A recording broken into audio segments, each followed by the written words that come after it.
to work, one whole day to play. Come on, everybody, wear your roller skates today. It's Saturday, Saturday, Saturday, it's Saturday, Saturday, it's Saturday, Saturday, it's Saturday, Saturday with Renee. Yes, welcome everybody back to Black Liberation Media, deculturation. I mix what I like, psychic militancy, millennials are killing capitalism, as we all gather to pay tribute to this happy 250th anniversary of this wonderful. Peace, everybody. Please support all the platforms, do all the things, and yeah, welcome. That's it. Good to see everybody. That's it. This would be technically, what is it, episodes 144 uninterrupted of Saturdays with Renee? That sounds consecutive. Right. I have to take your word for it. You don't want counting, so. I just follow the thumbnail, so I hope it's right. I just add one each. But yes, welcome everybody. And I'm assuming these are members to Black Liberation Media, or Methinks.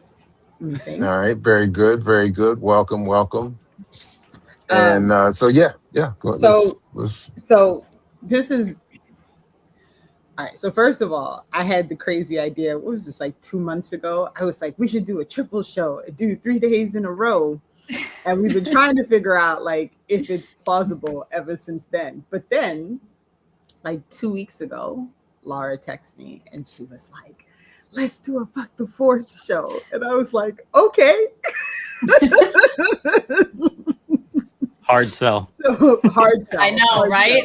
Yeah, exactly. Took a lot of convincing. It was so much. She was like twisting the arm. And so we start plotting and planning. And then I found out that we almost got reported.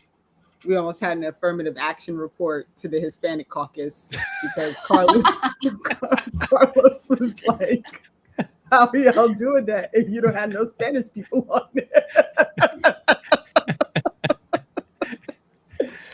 And so, because I don't like to get reported to anybody, we also are now blessed, and Carlos is joining. Who apparently Laura and Carlos, you've never met. Yeah. So look at us bringing the folks together. What you gonna say? We got similar comrades and follow each other's work, but we've never been on screen together. Oh, and I'm so appreciative of your work, Lara. Just completely amazed at everything you do, especially because the way I came into the left was very much, I was obsessed with TV growing up. So I was like, oh, why is that? What am I being programmed to believe? And, you know, with Bernays and propaganda and all those things, I somehow found my way to Fanon. But before that, it was all conspiracy theories. It was all like, how are they brainwashing us? I've mentioned, of course, I'm blanking out their name right now, but Intellectual Warfare, you know, a great book. And so what you're doing, I'm like, yes, thank you. What you're doing and the work is just like feeding that version of me where I'm like, okay, I wasn't completely out of it. I wasn't just a stoner. I was just, you know, building this hypothesis. There was more to that. And just thank you for your work. It's fucking badass. It's what it is, honestly. Same here, comrade. Thank you. Yeah, you knew it in your bones. I think this is part of why we wanted to do today. Is just like we fucking know it in our bones, and this shit is shoved down our throats, and it's insufferable. Every year it's insufferable, but it feels like this year is especially insufferable. Yeah, this whole 250 year thing is like, it's like extra, and I just don't. I can't. I just can't. Jay's about to disagree. He's like, I cannot sit here and listen to this. No, yeah, exactly. Yeah, that's what I'm gonna do. I'm gonna defend. No, I just think it's actually really funny this year. Like I find this year to be really funny, just in terms of like trying to do things way over the top, right? And it's hot as fuck, right? Because US imperialism has fueled climate change across the globe to such an incredible level that it's like 120 degrees temperature when you walk outside in Philadelphia and DC right now. So nobody is going to these massive events. I saw today that they're in Philadelphia, there was like legislation passed to do a time capsule, and they're putting it in and they were like doing all this stuff on it. And the time capsule is supposed to open 250 years from now. And I was like, what the fuck makes you think we're going to have a livable planet 250 years from now? Like, so I actually, it is always an insufferable holiday.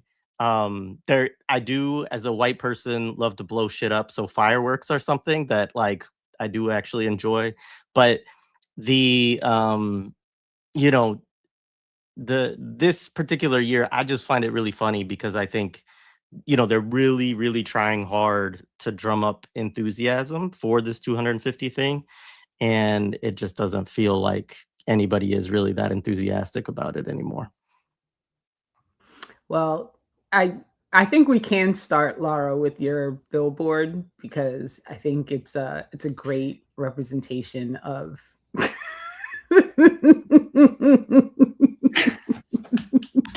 So we saw this driving from Philly to New York. Because what? I mean, this is what Jared's talking about. Like, it makes no sense on any level, on fucking any level. Like, this is the psychic collapse that even settler colonialism is having is so representative of, like, what does this mean, folks? And on what does it even And it just doesn't even. So, I mean, the whole thing is supposedly about freedom internationally, right? Like, isn't that the point, that you got like freedom from British rule? So how is national champs a useful terminology? Because you what? dunked. Unless You you're dunked. claiming credit over the indigenous original residents and saying I- that's the national championship. That's the only way it works, and then you're confessing. That's a real confession. True. And then, Laura, you mentioned Using a this to gift me, from and France. I think I was gonna. That's exactly what I was about to say. Like, with the statue that was given by France, because Like, much later, right? right? Like, I don't pretend to know everything about the settler colony. I was not born or raised here, but I do know that. It wasn't so. Well, that's probably an advantage to learning about this country. Most of us who are born and raised here don't know a damn thing and are certainly not taught any of it. So I did have to learn it differently, exactly. But I mean, but it says something about this. What is the psycho-affective shit that's already there, right? The Statue of Liberty already means something, whether or not it corresponds with the date, whether or not it corresponds with anything. You could write anything else. You could write gibberish up there, and there would be a way in which they are 100% banking on the fact that there is an identification psychically and affectively with that symbol. And it means something very specific. Now, it means something different to a whole host of people in this country.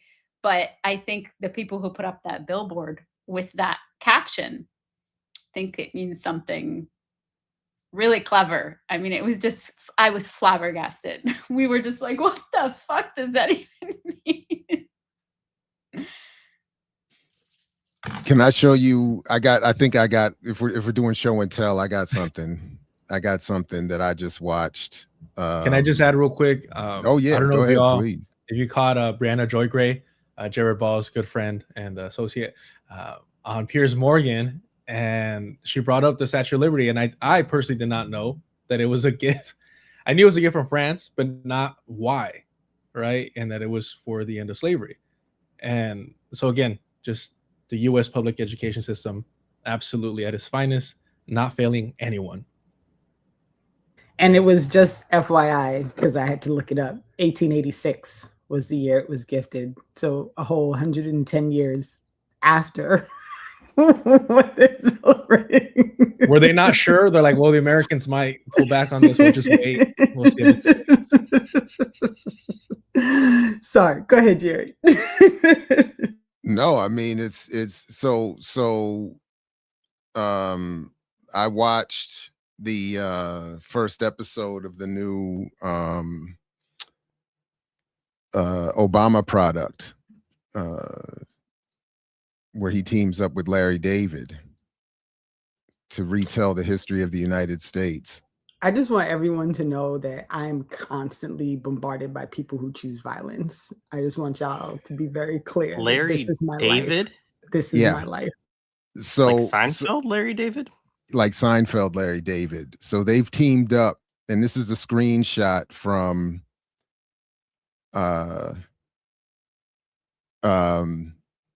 one of the sketches in the first episode, where they go through the history.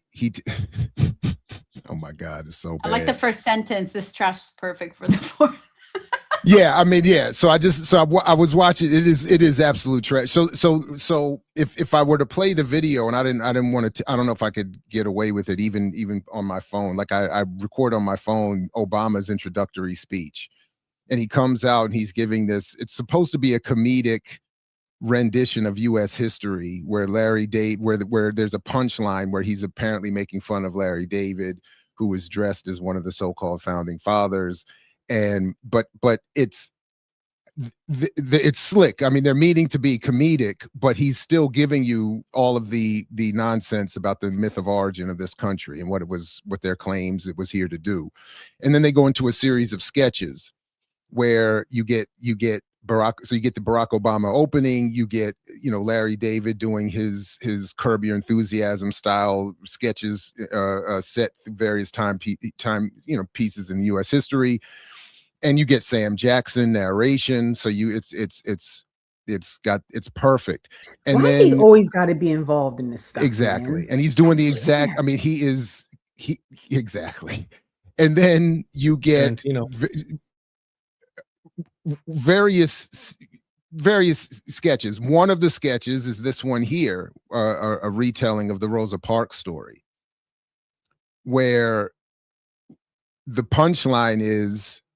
Well, first of all, you get Murray, the Jew, saving her, standing up for her, and saying you don't have to give up a seat. And he does this whole comedic thing about, before Rosa took the seat that made her famous, she had done it before, and it happens here. And then you see this, and the white man tells her to go to the back, and Murray, played by Larry David, is saying, no, why should she have to go to the back? She should be at a city doing it. It's like it's a standard thing. It's almost even funny. I admit that there are moments that I do laugh. That I get that humor does work on me. But the underlying messaging, well, it's not even underlying, it's gross. So the joke here is that Rosa gets to stay in the front sitting next to a white man, but then she has to suffer one who can't stop talking and is just talking a hole in her head, to the point where she happily goes to the back of the bus to sit with the rest of the black folks playing cards. It's so disrespectful and bananas and disgusting, again, given the context of where, after 250 years, never mind anyone else, black people are still not being addressed properly, being treated properly. And we get this kind of thing fronted, of course, again by Barack Obama. So I'm still wait. So the premise was not funny. Stuck. Yeah, I'm like, but wait. the style of his humor, I admit, is at times funny. So in the end, we're supposed to appreciate sitting at the back of the bus. Because what is the privilege of sitting next to someone who's going to talk a hole in your head? So they were literally playing cards in the back. Yeah. Oh, you hear them playing cards like they're gambling, and it's like a party in the back of the bus. And then she goes back to the party.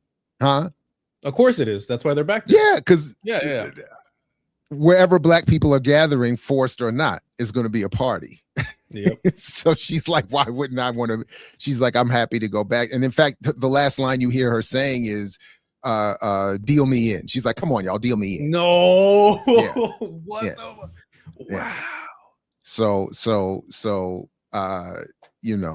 Wow. Wait, so I didn't even realize, so I watched the intro because you posted it on your Patreon, and I sent it in the chat because in our email thread.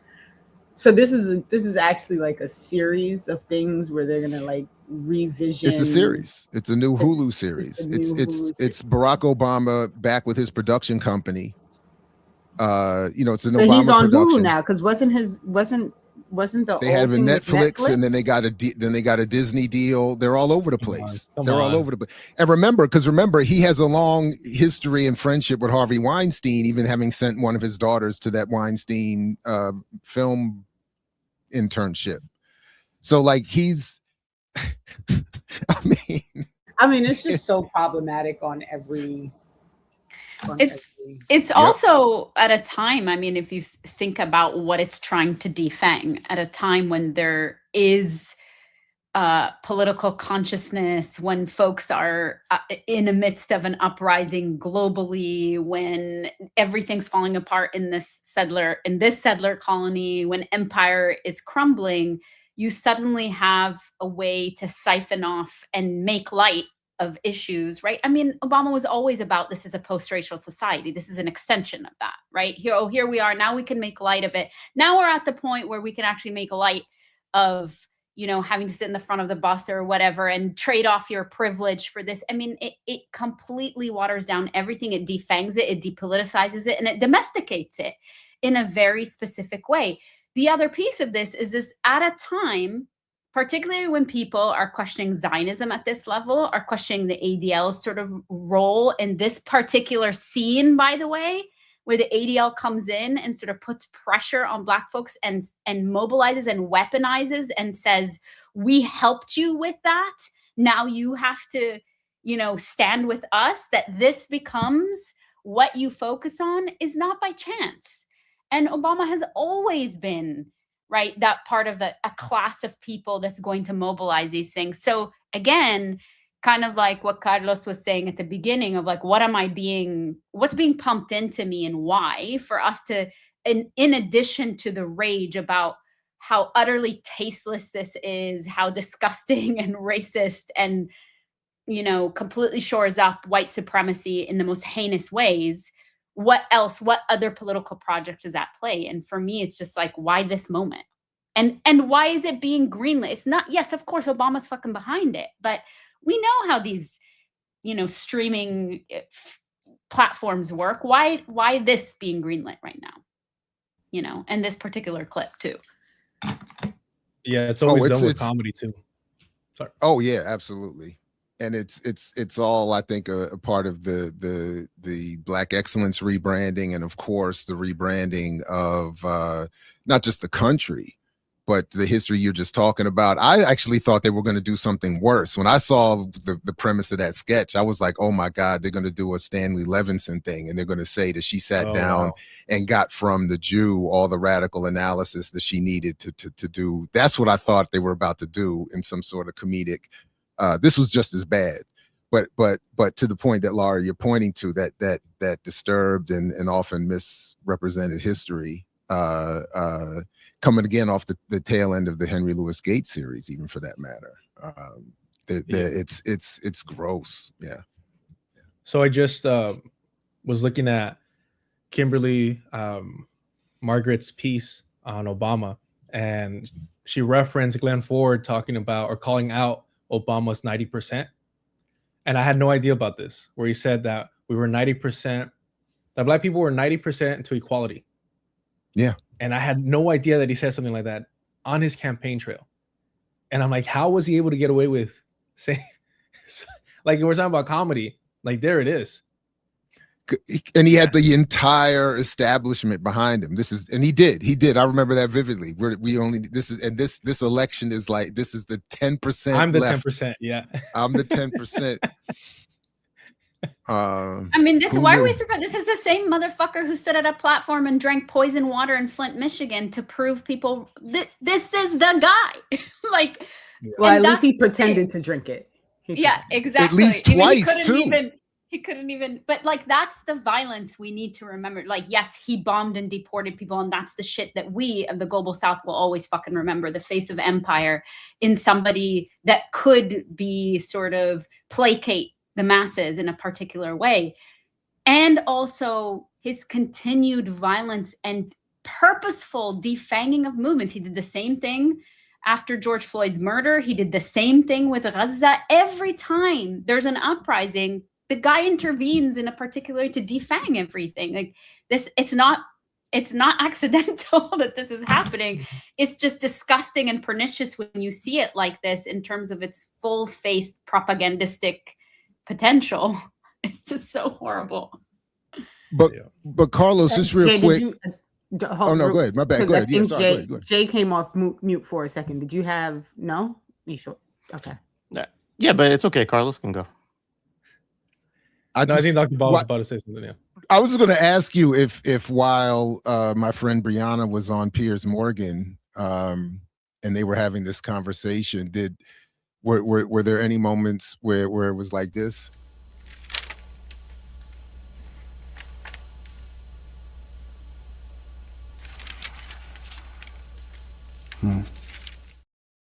It's actually endlessly funny to me. There was. What?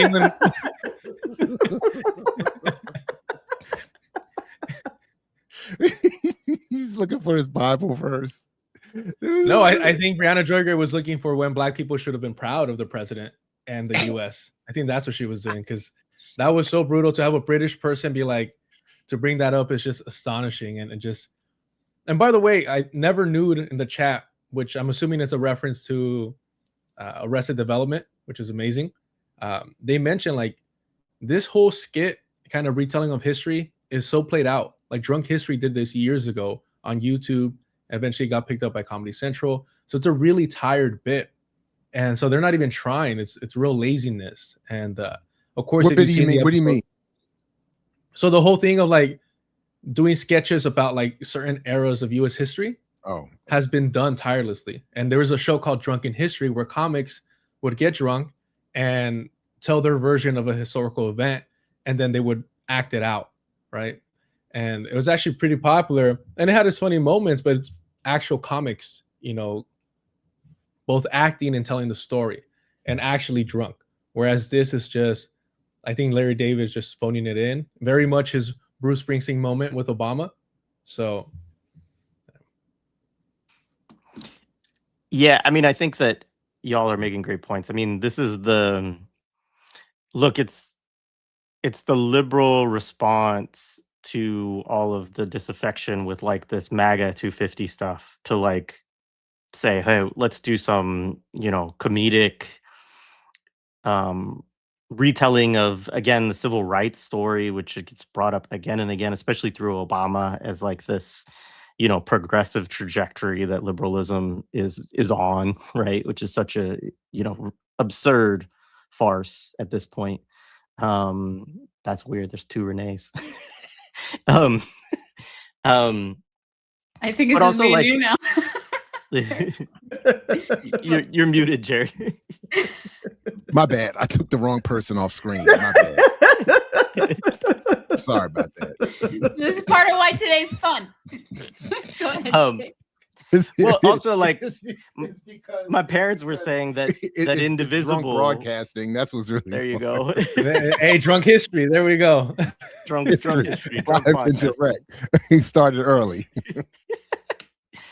The Indivisible, right, and No Kings and all these groups are also doing these July 4th mobilizations right now, right? And so it's just such a sad, I don't know, the duopoly of parties and just the sad state of affairs of just like having to fight over these reactionary, you know, national myths and patriotism and stuff like that, and doing it in their own, you know, whatever their own language is. And obviously Obama has been the most successful sort of language of the Democratic Party over our lifetimes, honestly. I mean, significantly.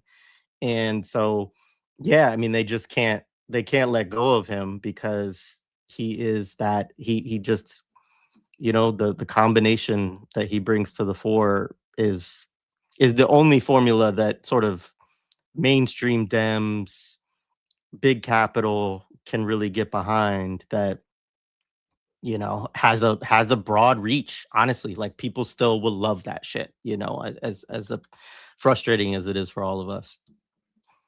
Can I just answer Cloud here real quick? I was broken yesterday and I wasn't even watching. So I don't even watch.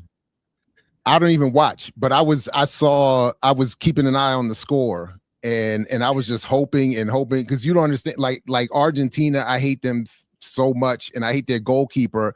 I seriously think if I see him in real life like I did Newt Gingrich, it's going to be a problem. Like, I might really need help, because that dude, he pulled the monkey out when and was when they were celebrating, he pulled out a monkey doll and was mocking Mbappe and all of that other kind of stuff. But Cabo Verde, man, they almost had it, man. Had a golazo, almost had it, but them Argentinians, man, and that, God damn it. But anyway, so no, but I haven't watched the game yet. I did have my eye on the score, and I was upset. So sorry about that, Carlos. I know it bothers you when I dip into my liberalism. No, I'm learning to soccer a little bit. What I will say is, so I'm planning something about that, actually, because the way that Mexico's been behaving themselves is very reflective of the real Mexican-centric and xenophobic and anti-Black culture that is so normalized and downplayed in both in Mexico and the Mexican American community at large. So, I mean, they were doing the same thing. They were calling Ecuadorians monkeys, and they were outside till like 5 a.m. at their hotel before the game. Literally just abandoning all pretext of the game. You better stop using that colonial language, that colonizer language. Football. Oh, whoa. You better stop it. Spanish, the liberation tongue. Yeah, for sure.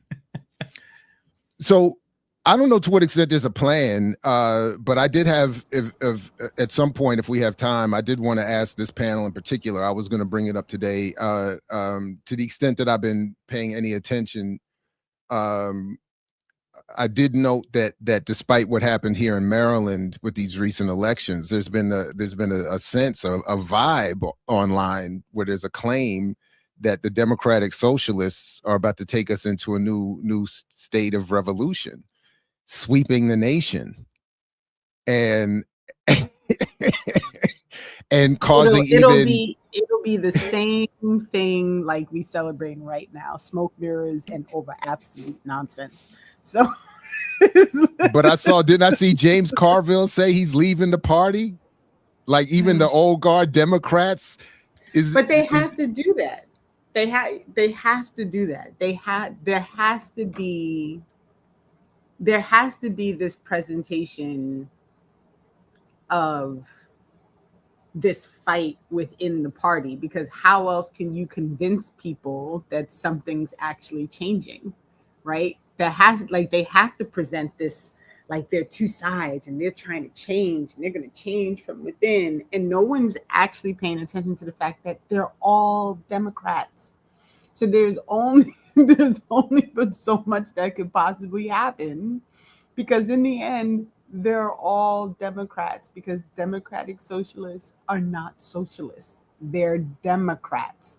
And so you still get trapped within the same thing. And it's going to be exactly what me and Jared been complaining about since election day ended in 2024. I will admit, though, I hadn't been noticing, though. I caught a couple clips here and there, a couple videos here and there, and apparently they're arguing that this is a new wave, that old Democratic Party is being taken over by the Democrats. And that's apparently the new brand, and that they're saying when they see Carville and others talking about quitting the party, that this is evidence. And then they're defining democratic socialism as actual practical working socialism. So they're actually, I didn't know that. I honestly did not I was not aware I of mean, the extent to which that they've yeah. come up with this apparent brand. I didn't know that It's they were calling it. Like, I was like, wow. yeah. Well, they So had you would to have to convince actually, people. yeah. They had to convince people, right? Like, this is the trick.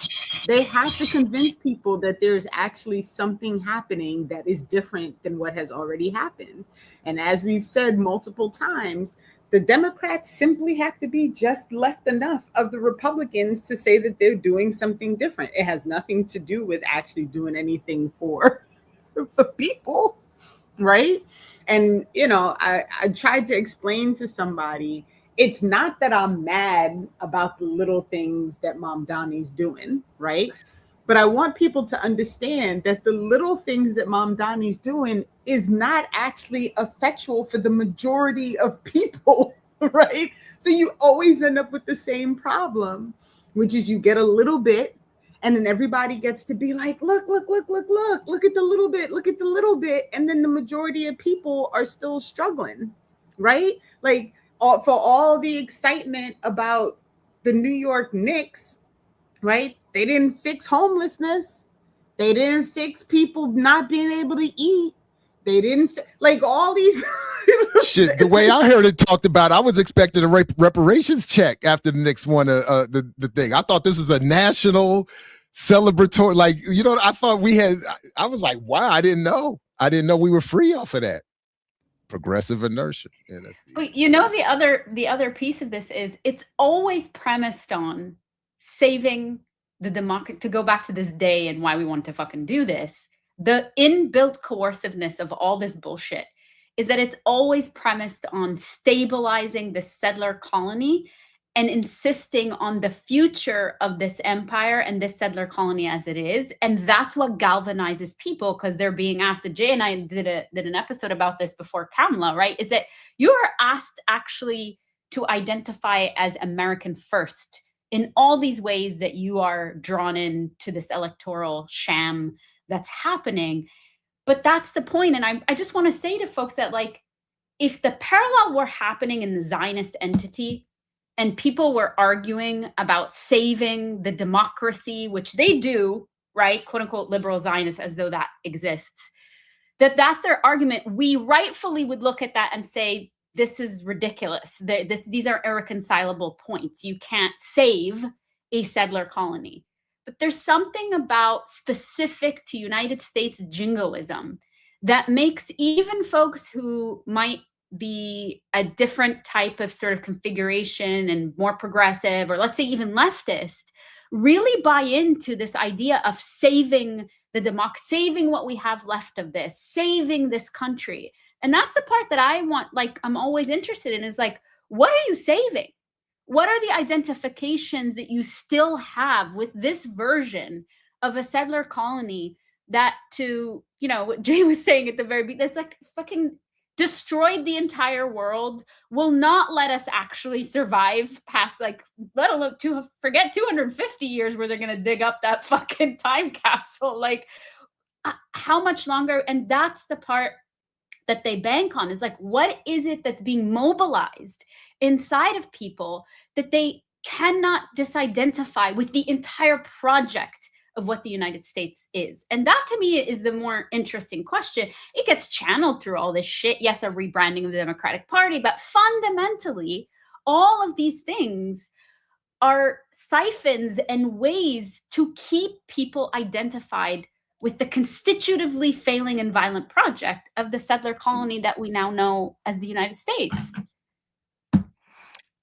I do want to just say, though, that forget the DSA, right, and the candidates for a second, but to speak about the voter behavior a little bit, because I think that this actually does correspond to something that people on the left should be figuring out all kinds of ways that they can organize around.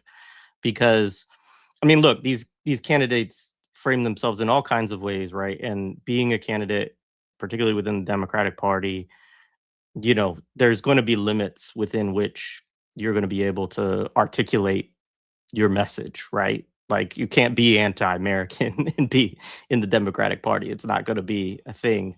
But on the flip side of that, I do think that the reality of that there's a real reaction that people have to the genocide and to the United States complicity in it, and to candidates, frankly, right, who are to some level, to some degree, standing up and saying, like, this is deplorable and I'm against it, right? Ultimately. And I think that people are largely voting for that. And I think that that is like, I'm not a very big, as we've had these conversations before, like I'm not a very big believer in electoralism as a vehicle around radical change, especially within the United States, but even very skeptical about it within like places like Europe, for instance. There is some possibilities that I hold for like global South countries around this, but even still, is it's complicated, right? You get Allende, you get Colombia just had their like there's such an easy way to also subvert democracy from empire, right? So, but bracketing that off to the side, I do think that it is telling that in these campaigns, you do have, the AIPAC coalition coming out spending millions and millions of dollars to try to demonize these folks. And people are like, fuck, I don't give a shit. Like, you say she's a communist, you say that she hates Jews, like, I don't care. I know what I see in the world, and I'm going to vote for something that I think is better than that. And so I'm not saying that as an endorsement of like the overall politics, but I think that it speaks to an underlying shift that is quite different from 5 years ago or so in terms of where people are at. Right. But- So here's the only thing, right? Is so like Mamdani was heralded for having previously said free Palestine, right? Which I'm not against anyone who can actually like utter the words, right? But then he literally went into a meeting, spoke out against someone running against Hakeem Jeffries, then endorsed Hakeem Jeffries, whose most famous speech includes the words Israel now, Israel forever, right? And so, and I know I get what you're this is more for the people who are watching, right? That people understand how diabolical these plots are, right? Because in the end, they'll keep saying, well, Mamdani said free Palestine, and they'll forget that he endorsed the man who literally is in full support of Israel. And those two things can't exist at the same time. And so it's the craziest, like, this is why people feel crazy, right? Because these are the things that are happening. And no one points those things out, right? Like they look at things in pieces, which, and like Leo was being funny in the chat about, right, him closing Rikers, because that's what everybody's saying. He's closing Rikers, but he's not closing Rikers, right? He closed an empty wing of Rikers and then transferred anybody who could have gone to that empty wing to another facility. So like, so Yeah. this is go ahead. I just want to quickly say that my comments are not an endorsement of the Oh no, I politicians know they or the weren't. strategy. I know they weren't. No, I know they weren't. I just want That's to what I clarify heard. that, because That's yeah, I'm sure you did, Carlos. Yeah. That my comments are not an endorsement of the politicians or the strategy, right? But a recognition that the conditions for organizing are quite ripe in terms of where people's attitudes are, I think, and their desire for something different. That's all I'm saying. So, but my thing is, this has always been the case, and that the response is getting ever more sophisticated in terms of capturing those desires. And that's where, so just quickly, in terms of the Maryland example that I was giving earlier, this is exactly to Renee's point. The AIPAC just spent millions in these congressional primaries, and we're the bluest of states, by the way. So this is all there's no Republican real threat in this state to any of these folks. So it's all to keep the left wing, to the extent that such exists in the Democratic Party, suppressed, and any other so-called alternative party suppressed. But this is this is this brother here, Adrian Boafo, if I'm saying his name correctly, who claims to be a Democrat, is supported by the entire establishment, all this AIPAC money, and then look at this slick thing here. And regardless of how it benefited his campaign this cycle, the influence of outside money has been a focal point of Boafo's own campaign platform. Listed at the top of his democracy and civil rights agenda, one goal on Boafo's website is to overturn Citizens United and reduce the influence of unlimited corporate money in our elections. So, on the one hand, and I know it's not a perfect apples to apples, but on the one hand, he's saying, let's get campaign financing out. And on the other hand, he's taking millions from AIPAC, while on the other hand, claiming to be the advanced progressive wing of the youth movement of the Democratic Party, blah, blah, blah, blah, blah. It's just all very slick. That's all I'm saying. So it's like that's it. That was it. Go ahead, Carlos. Well, my bad. I think this is why Lada's work is so important.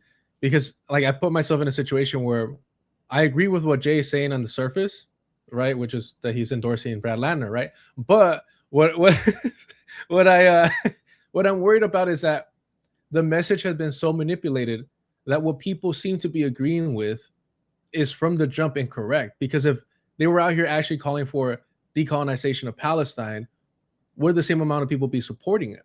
If they were connecting the dots to the need to decolonize, this settler colonial project, would people still be supporting it? So that's my concern, that they've distorted, even the socialist angle. Mamdani was in front of, I forgot if it was like a state council thing, and he was asked by some like Eastern European immigrant politician that was going to own him by saying, have you ever, lived under socialism? Because I have. And Mamdani rebutted by saying, yes, because I live in AOC's district. And so like they're purposely, yeah, exactly. So they're distorting what socialism is. And I always say, like, don't give these people any respect by calling them by the chosen label this week, because they've been Democrats, they've been progressive, they've been all these, democratic socialists. Now it's the whole populist thing, left-wing populism. So it's always something, but at the end of the day, they're Democrats. And it's just a rebranding exercise. And we're seeing the push. They're pushing out the old guard for the new young people that are going to inspire people to continue voting for the Democratic Party. Now, what I'm concerned about is the way that they're normalizing this distorted language of supporting anti-Zionist, pro-Palestinian movements. But then you have Mamdani keeping Tish on. You have Mamdani endorsing Lander. You have, I think, Success for Life 03 said, in the past, people would not have voted for a Black woman who was a known communist over an incumbent. But what does it mean? How is she a communist? And I'm assuming you're talking about, I forget her name, Lisa something, or like Daria Lisa, right? Daria Lisa Chevalier, yeah, something like that. Yeah, the one that publicly apologized to Kamala Harris, the same way that Zohran Mamdani publicly apologized to the NYPD. So what does it mean that they call themselves communists or anti-Zionists at one point when their actions leading up to gaining power already exposes them? And what does that do to people normalizing their actions as necessary? That's what I'm worried about. Mm-hmm.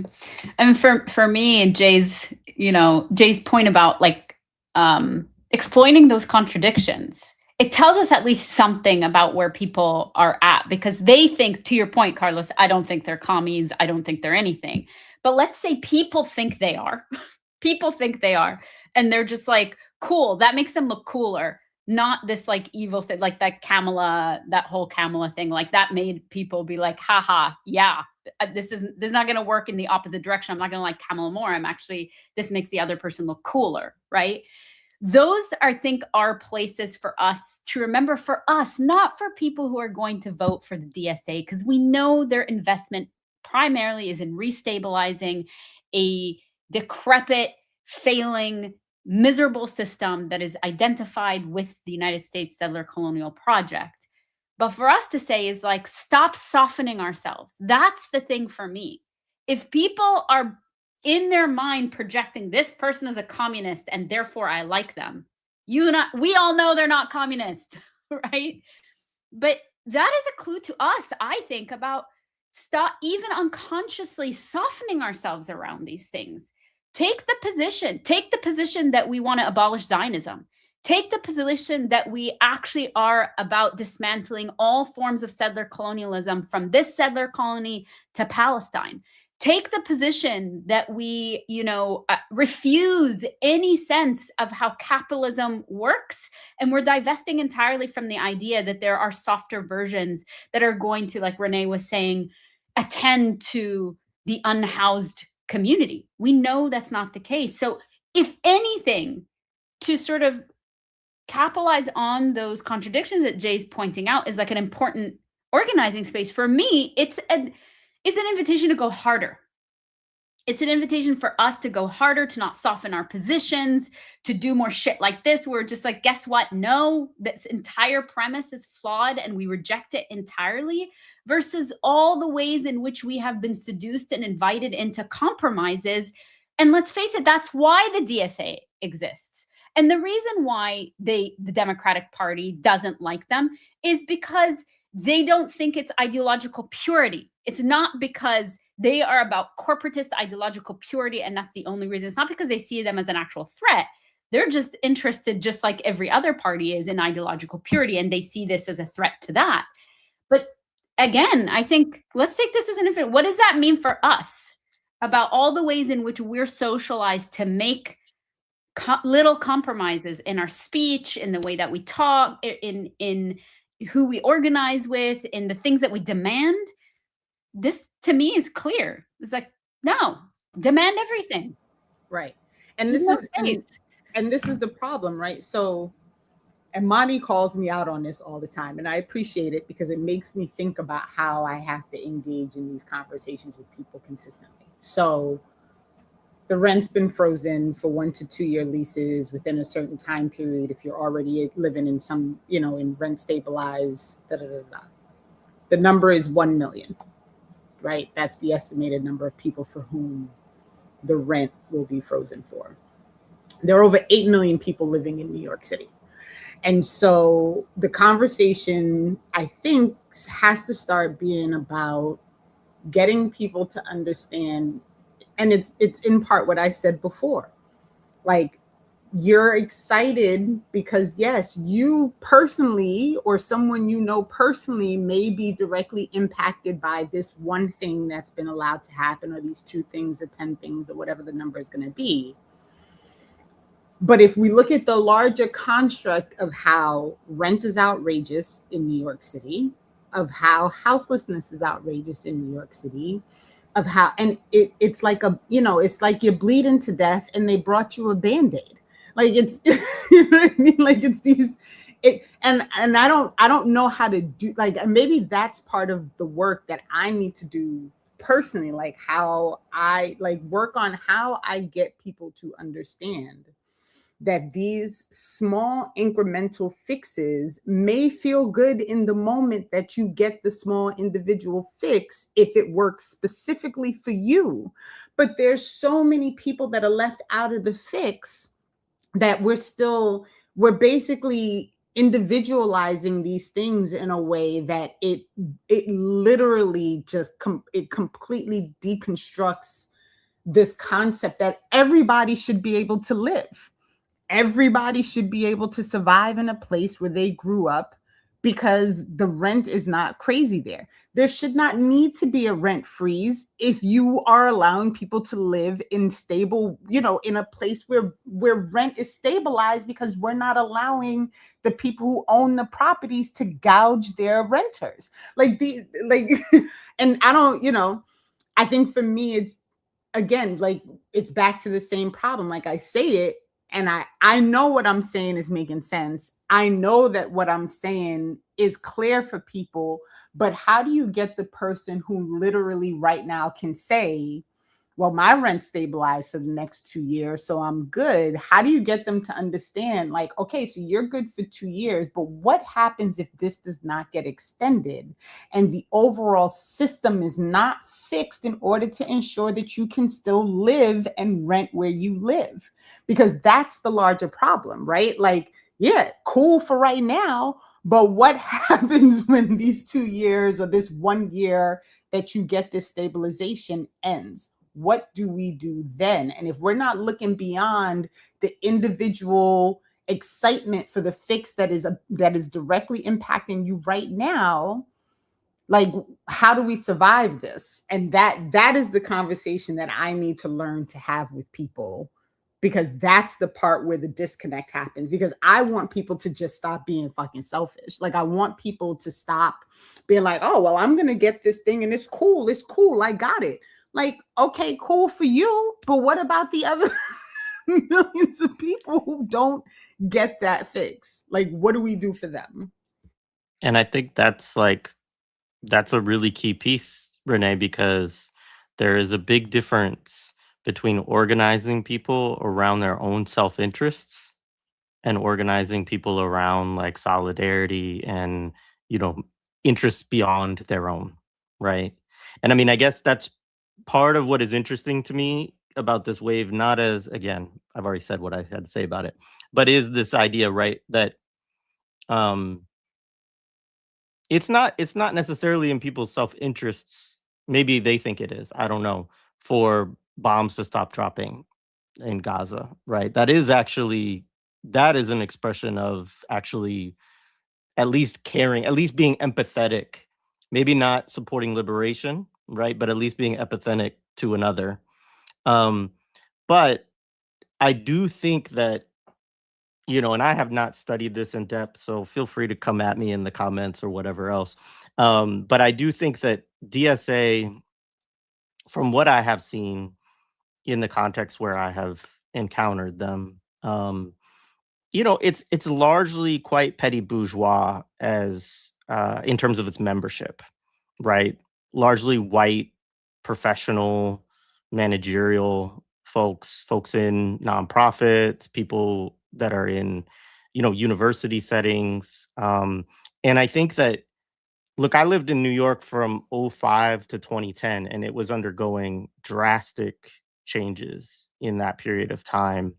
And it's unrecognizable to me when I go there now. I mean, I went recently to see Mtume's screening, and like the only people, almost the only people of color, but certainly the only people who weren't like white or Gulf state folks were at Mtume's event.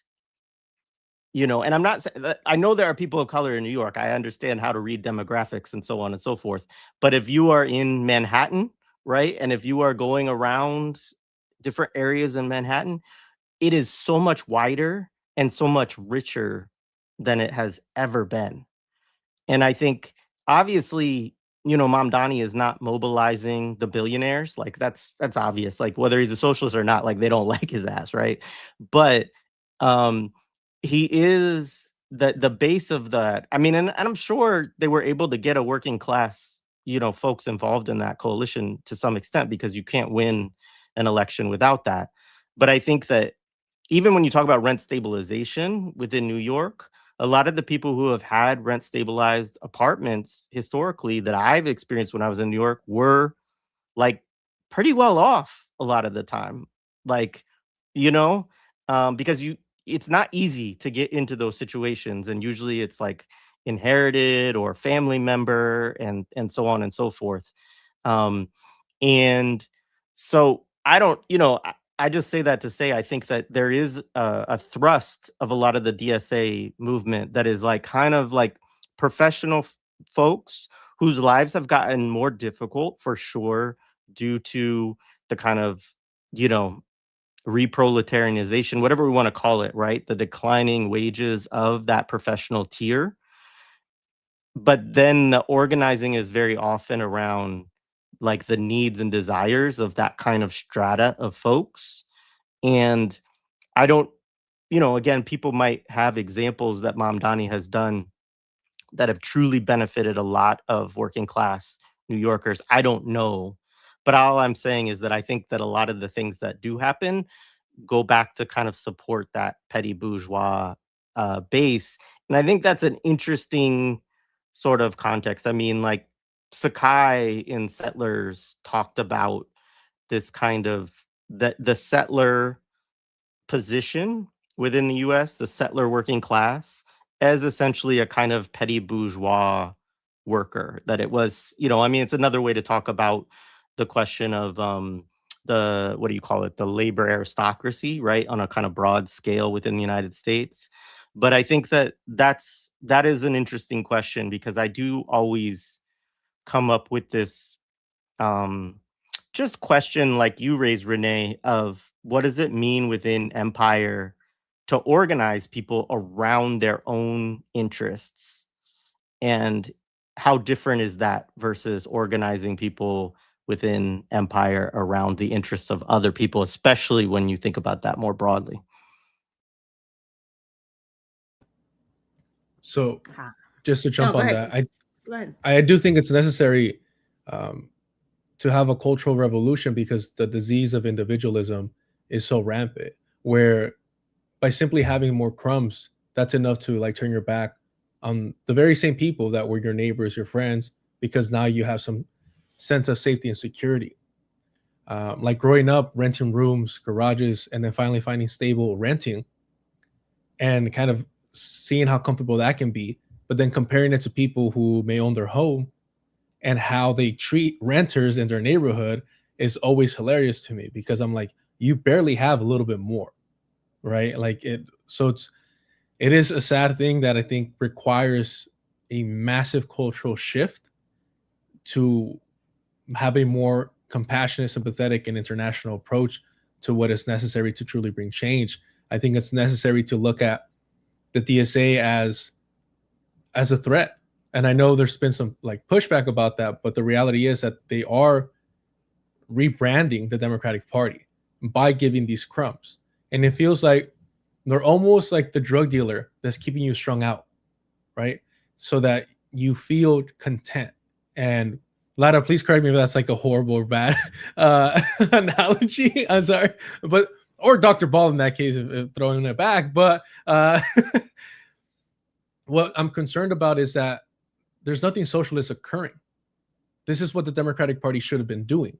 And so now, because they're feeling the pressure of this growing reactionary populist movement, now they have to put something on the board. But it's not socialist. It's simply what a proactive and attentive Democratic politician should have always been doing. So in terms of Mamdani and the capitalists and the billionaires, Alexander Soros, not to get all conspiracy, but Alexander Soros, the son of the main Soros, was like buddies with him. Alexander's a Zionist. They've taken photos together. He donated heavily into his campaign.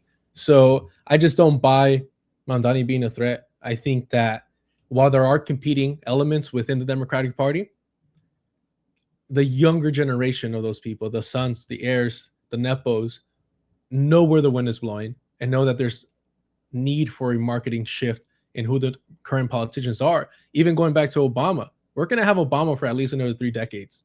We're going to he's so young in comparison to the rest. He's going to be around, for a long time. And it's going to be awful. And just imagine Mamdani. I'm grateful that he ain't a real American like some of us, and he can't be president. But if he could, I mean, he'd be the next Obama. He's got the smile down. White people feel comfortable around him. And yes, the DSA is white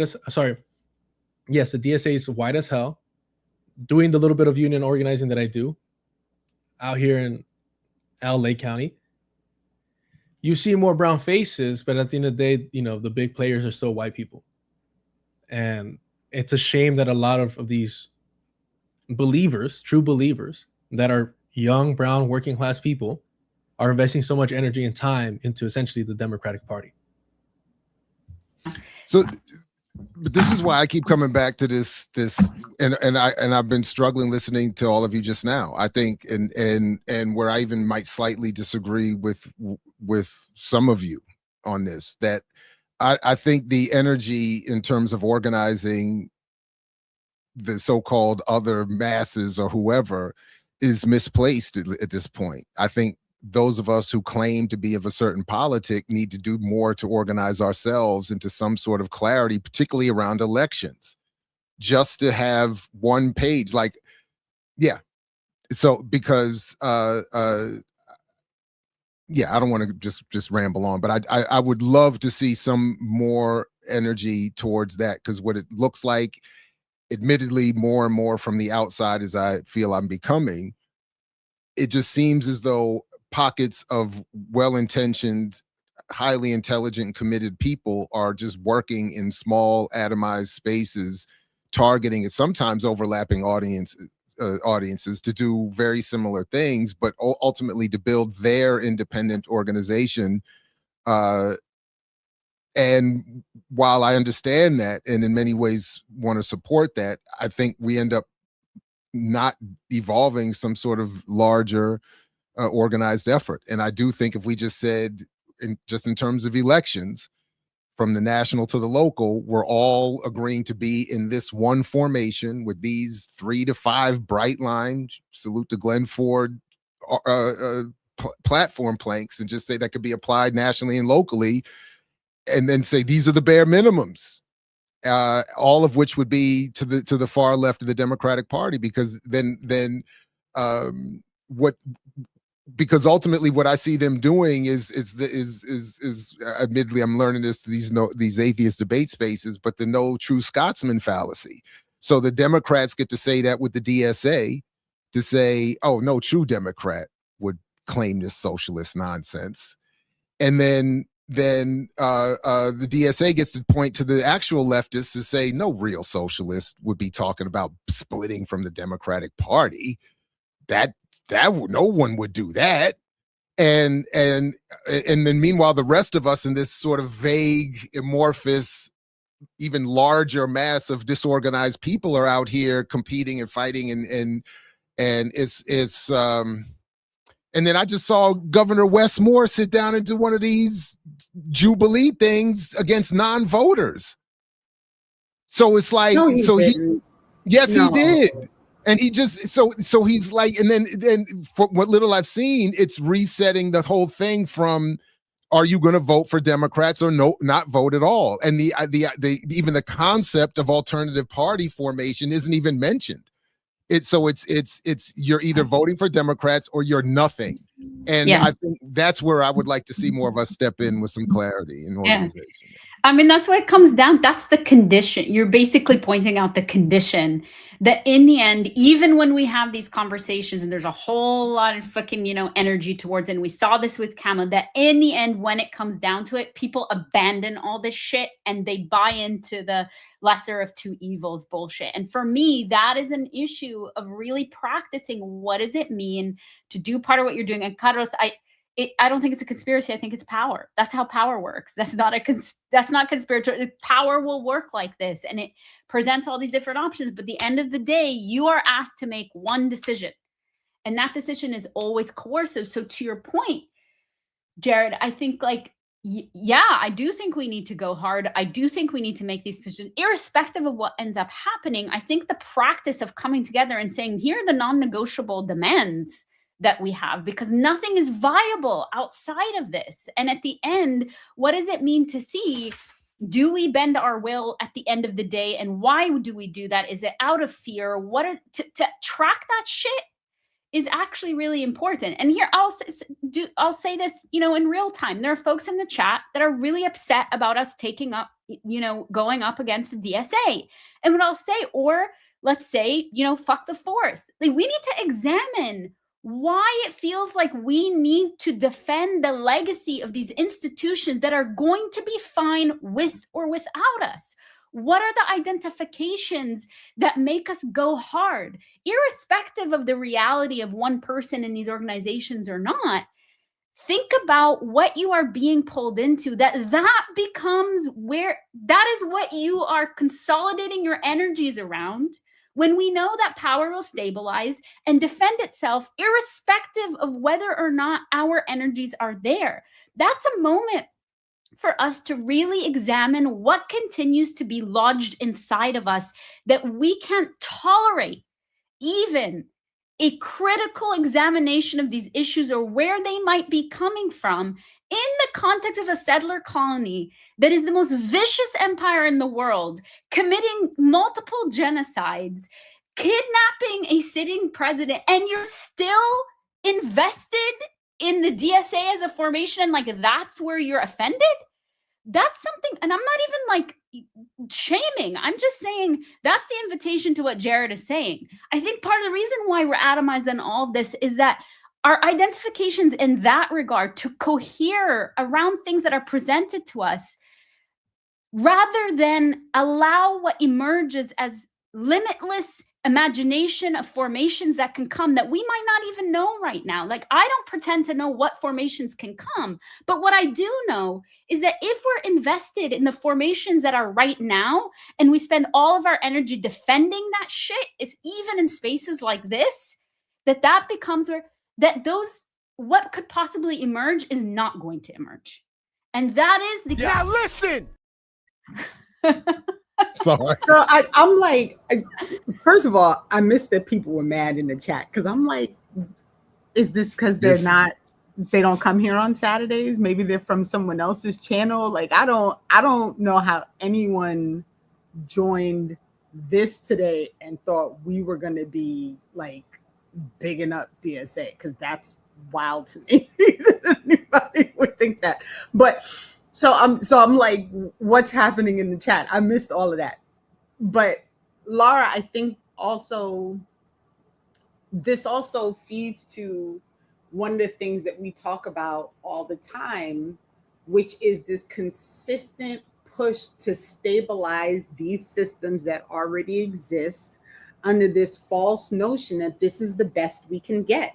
Like, the best we can get are these fake socialists who are actually Democrats pretending as if they're doing things for working people, when the reality is they're doing just enough for the smallest amount of people so that they could present as if they are to the left of another party within this duopoly that's doing also nothing for anyone, right? So I always go back to George Galloway, shout out. He doesn't know me. One of these days I'm gonna get like a note from him that says, like, I hear you quote me all the time, but two cheeks of the same ass, people. Two cheeks of the same ass. That is what we're dealing with. And that was your hashtag on one of the shows. Absolutely, because it is really the perfect explanation of it. Like, people say, like, two wings of the same bird, but I think they're all asses, right? So I feel like two cheeks of the same ass is actually a better descriptor for what we're dealing with. So I just, I think one of the things that people have to really kind of contend with is exactly what you just said. Like, why do you feel the need to be mad at me for pointing out something that, okay, maybe you don't agree with it, but is it not my right to point it out? And aren't you, in some ways, if you are a person who is truly invested in improving the material conditions of people, shouldn't you be interested in having a conversation about why that critique exists, right? Like, why is the jump always to shutting it down and don't, like, I don't watch Brianna too much, and I someone sent the clip of the person having the meltdown, so I know this is a thing that happened. I haven't had a chance to watch it yet, but like, if the response to critique is to melt down, to get upset, to say you're wrong, and not to engage in the conversation, then aren't you just as much of a psyop as everybody else? Like, isn't that the reality of the situation? Like, if you're unwilling to investigate the critique of your own organization and why these things are problematic, if you just want people to shut up and just go along, right? How is that any different than anything else that we're encountering on a day-to-day basis when we are going up against this system that just wants us to shut up and die working so that the rich people can maintain their property? Listen, I skipped ahead to when the DSA dude left Brianna's show. I just skipped ahead to the end, to the part where he left, just to see what I thought were going to be the fireworks. And if you're a DSA supporter and that's your kind of rep, you pay attention to what's being said on the screen right now, because that dude, because Brianna, well, she was just like as nice as could be. You know, I'm just trying to raise questions about some, and he was, and then he just left. Like it wasn't even some fuck you and I'll slap you in the mouth. You come with me with some vote for Mom Donnie one more time type shit. It wasn't even any. It was just like, and then he just dipped. And this is a Zoom call. Like this is not in person. Like how, this is like you can't even. Where is the real organizing going to be? Like that's where I was looking at it. Like you're supposed to be.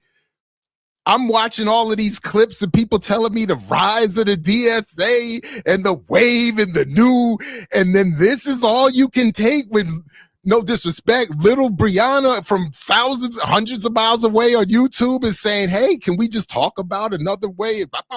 And you can't even deal with that. If anything told me I can't rock with them, I was like, that would be it right there. So please, if I don't know what's going on in the chat or elsewhere, but please, you all, check yourselves, please. And there are plenty, I will say, like, there are plenty of DSA folks that I have encountered over time who are willing to have this conversation. So if you're taking my statements personally, you are the problem. Right? Like, if you think what I'm saying is a problem, you are the problem, because a person who is legitimately in there and saying that they're trying to fight to make the changes are taking the critique in and having these real conversations about how they can engage in a way that's going to be beneficial, not just for themselves, but for their organization and for the people their organization is working with. So, be mad. I think they're just soft, and they're used to being the more, radical person in the room, the most radical person in the room. So they're not used to getting any pressure from their left. And Brianna isn't even a socialist or a communist or an anarchist, right? She's like a third party supporter. So even that is too much for them to handle. I always remind people that when AOC was first asked if there was a genocide happening in Gaza, in Palestine, she refused to answer. She said that word, back when it was still MSNBC. And people were already calling Joe Biden Genocide Joe. So it was well established by that point. And she was waiting to get approval from Mama Bear, Nancy Pelosi, or who have you. There was pro-Palestinian activists that were hounding her down after she had like a movie date with her white boyfriend. And she was so upset that they dared to question her. And they were simply saying, just call it a genocide. And she was straight up lying. She said, I did.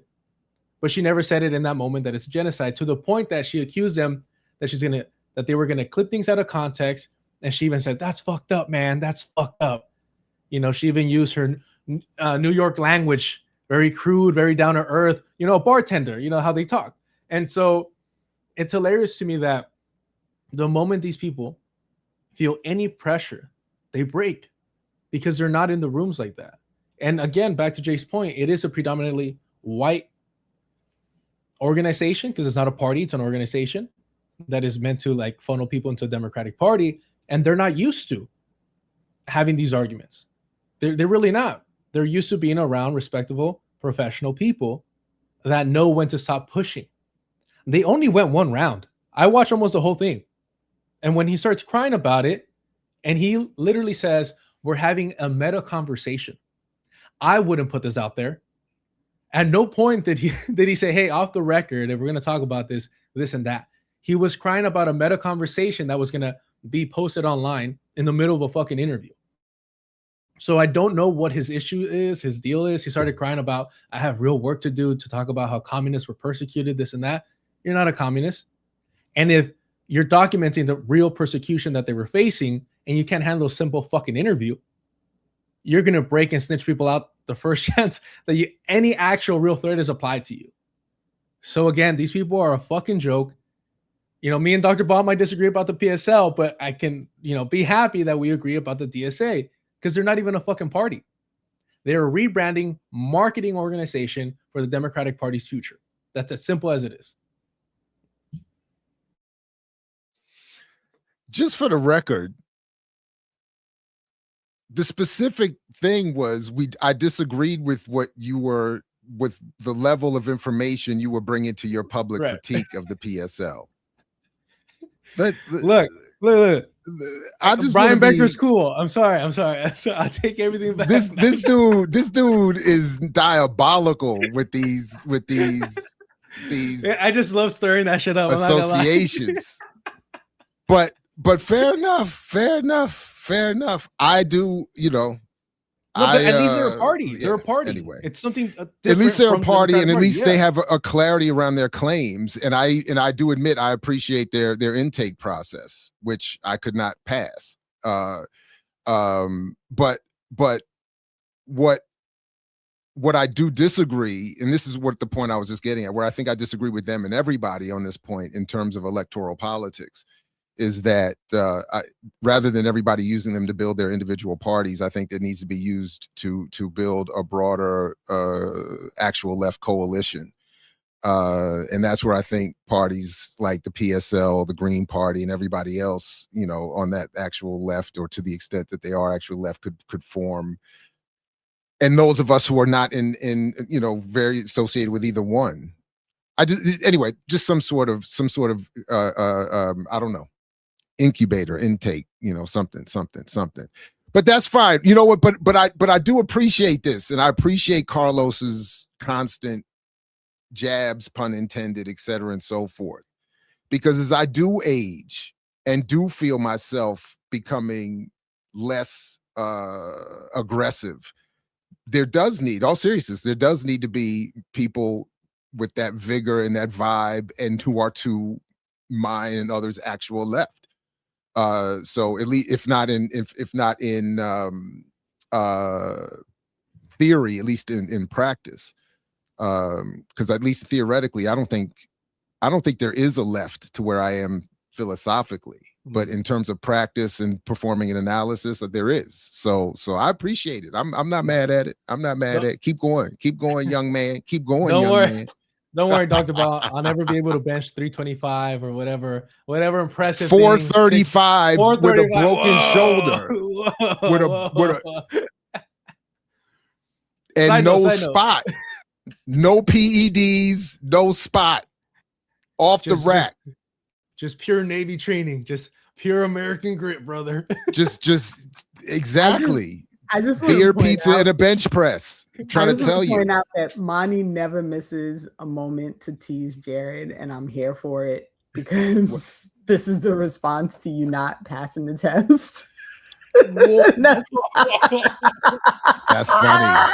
And how that's probably the best thing that could have politically happened. And to be clear, the test was they have the test, the specifics around the test that I'm talking about was they have issues with what they call dual solidarity, dual carding, right?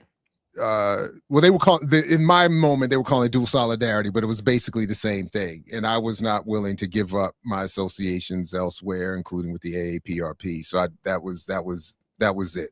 But I appreciate that. I think organizations should have that level of at least clarity around what they want and what they want to do. I do think that I would suggest an amended tactic as it relates to electoral politics, though. That's about it. But yeah.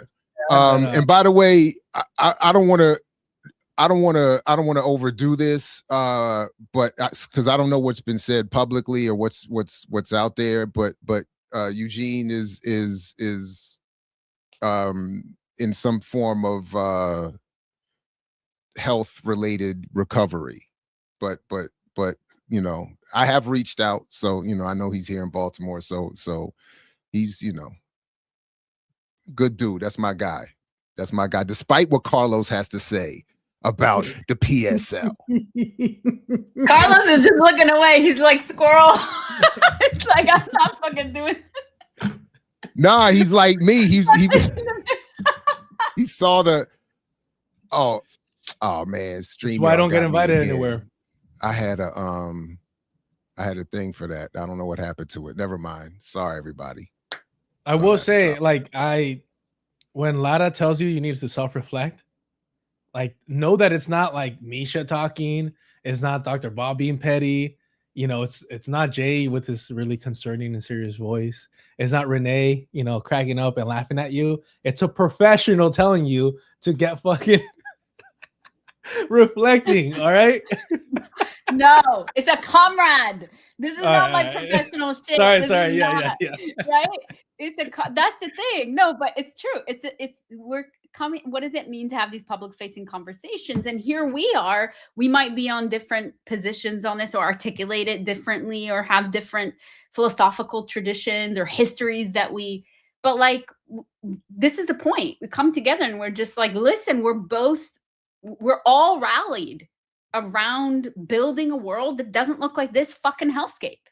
And in not disavowing and lying that anything that has been presented to us at this point, I think that's your point, right, Jared? Is like anything that's presented to us at this point that's not it.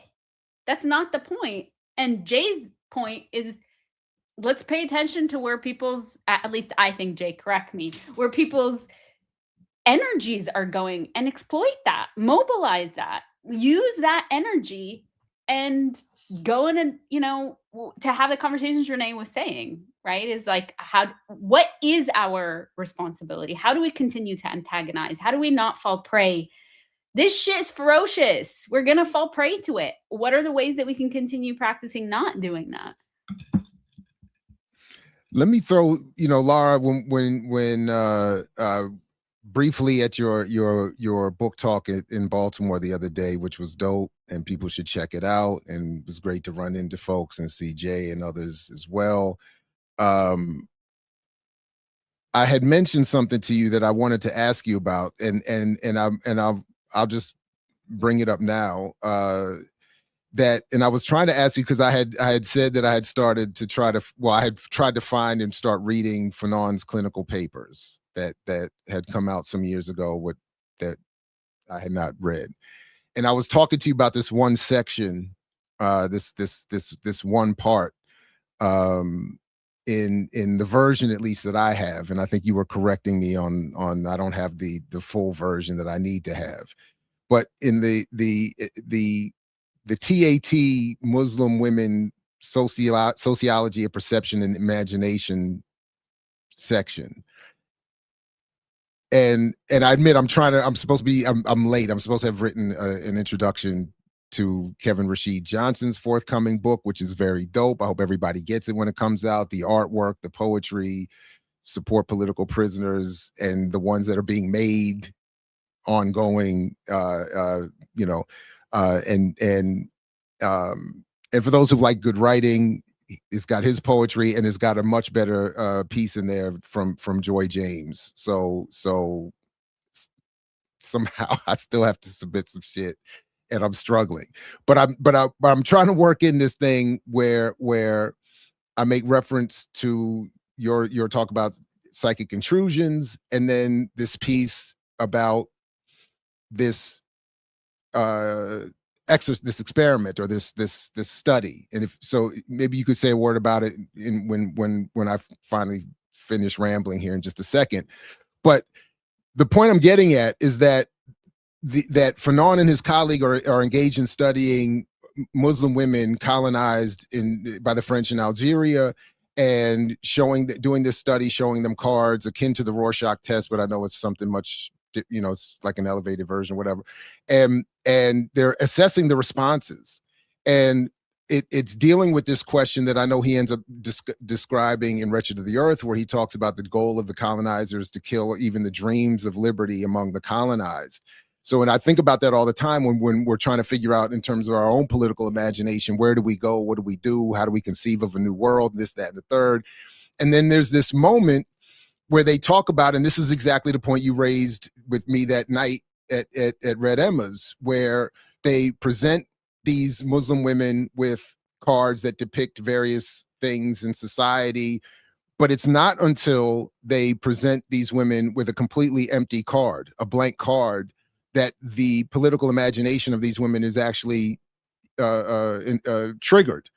That the images of Western white colonial society was just creating various other forms of trauma, and was not inviting them to actually assess beyond pointing out objects on a card, what was actually happening. So then they wrote that in response to this blank card, the imagination was able to develop when in the presence of the white card, since it was no longer impeded by foreign cultural fetters, not running up against a world that excluded them, our patients formed a rich and varied stories.